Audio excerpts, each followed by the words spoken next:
Hi there, my name's Sam Jolly from Productive Nutrition, based in South Australia, and my area of interest and hopefully a little expertise is ruminant nutrition.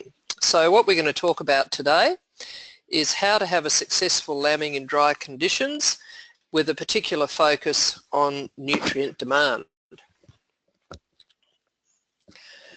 So I'd just like to spend a little bit of time looking at this graph because I think it's an excellent graph which gives you a very clear picture about changing nutrient demand in pregnancy and where you need to focus the emphasis of your nutritional inputs. So if we start looking at the axis across the bottom on the left hand side, then day naught of course is joining right through to lambing at about day 150. So pregnancy is predominantly divided up into 3 trimesters of 50 days. So you've got 50 days of early, 50 of mid-pregnancy and 50 of late. And if you focus on the blue line, you will see that the initial development is pretty much all focused on the placenta. And just exactly what effect placental development has and limits in nutritional inputs at the time that placenta is developing and its long-term outcomes for the fetus is the focus of some research that's been ongoing for quite a few years and is still ongoing at the University of Western Australia under Graham Martin's team. So we don't really have all the answers to that yet, even though you might assume that if nutrition is not optimised in mid-pregnancy, that if that has a negative effect on placental development, that no doubt that should have some longer term fetal implications. But more importantly, what I want to focus on in mid-pregnancy is the key developments at that time. And many of you will know that your secondary wool follicles, your fine wool follicles are developing in the fetus at that time. So we don't really want ewes going backwards, we don't want them losing weight. And often the tendency is to get ewes up for joining, to focus on getting as many fetuses as possible, and then often we tend to take our eye off the ball until much closer to lambing. So just remember that those key follicles are developing in mid-pregnancy, and the other thing that's developing at that time is muscle cells. So for those of you that might be joining some merino ewes to prime lamb size in particular, where you're looking for growth and muscle development, then it's a pretty important time to make sure that requirements are being met as closely as possible.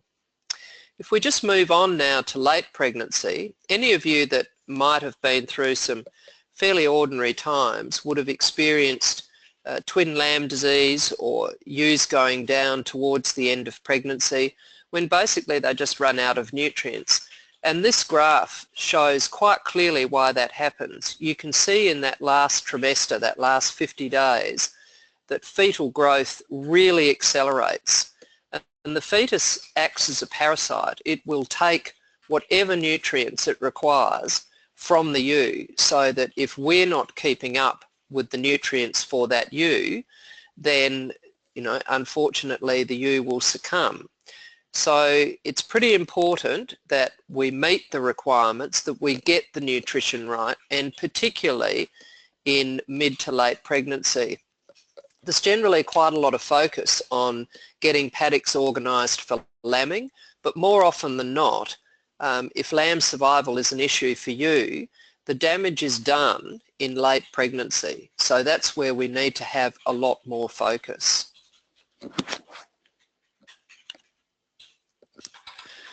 If we just look at this table, I've got a couple of tables that I want to talk about in this session.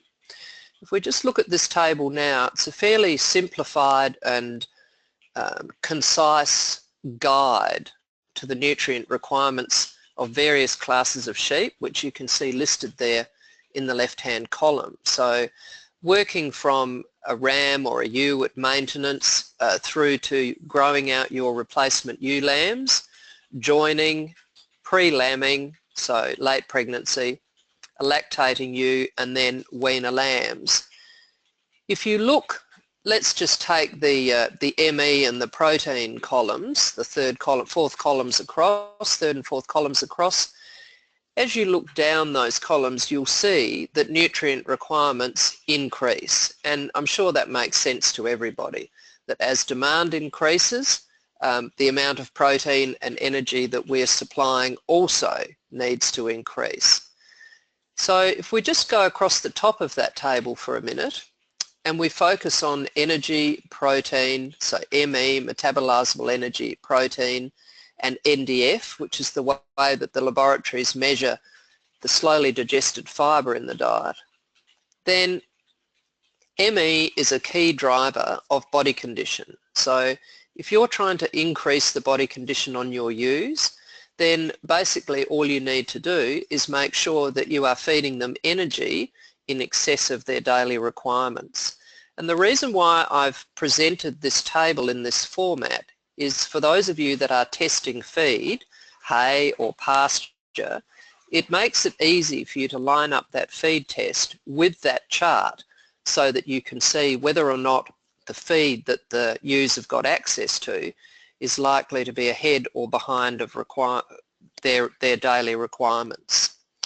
So ME drives body condition, and protein from a practical perspective predominantly drives growth. So if we're looking at fetal growth, then we need to keep up with protein intake. At the same time, we don't want ewes to have an excessive intake of protein in late pregnancy because we don't want excessive fetal growth. So if you happen to increase energy intake towards the end of pregnancy, you don't cause or experience dystocia problems. But if those ewes have got access to protein in excess of their requirements, then the chances are that you are more likely to have difficulty in lambing or dystocia. The rumen basically functions being driven by fibre digestion. So fibre in the diet is really important. And just in a nutshell, the higher the fibre goes in the diet, the less an animal can physically eat in a day. So it doesn't really matter whether you've got a paddock full of 1 tonne of dry matter per hectare or 100 tonnes of dry matter per hectare. The NDF, or the fibre concentration of that feed, will determine how much of it that animal can eat. And often we make the assumption based on digestibility about intake, and often the assumption is made that provided feed's there, that animals can eat as much as they like, but that's not the case. So keep an eye on the fibre concentration of the diet that you're feeding to ensure that you can maximise intake. Calcium's a really critical nutrient for ewes in late pregnancy and lactation, and the best time to top up calcium supply is over summer and autumn. So if they're on low quality feed or grass dominant pastures, then 9 times out of 10 you're looking at needing to supplement with some form of calcium. And lime is usually the cheapest, mixed with a bit of salt to make it palatable. And for those of you in Queensland on your tropical and subtropical pastures, often phosphorus deficiency can be an issue as well. So you would more be looking at supplementing your calcium supply from dicalcium phosphate rather than from lime. If we just look at the nutrient requirements of a 60 kilo ewe in a little bit more detail, then once again you can start to see the difference as the pressure on that ewe mounts. As her stage of pregnancy advances, in the left-hand column here you'll see we have nutrient requirements published by NRC in 2007. We have nutrient requirements that increase as pregnancy advances.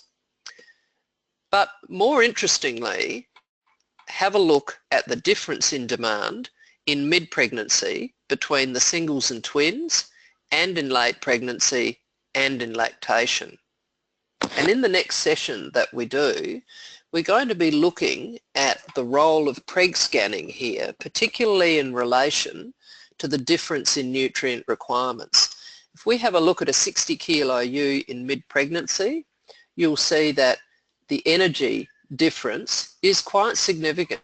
So from 11.8 megajoules of energy a day up to 14. In late pregnancy, the difference is 13 megajoules for single bearing ewes and 16.5 for twin bearing. And once again, once they've lambed and we're getting into lactation, then the difference between a single bearing ewe and a twin bearing ewe, 14 to 18 megajoules a day, which is quite significant.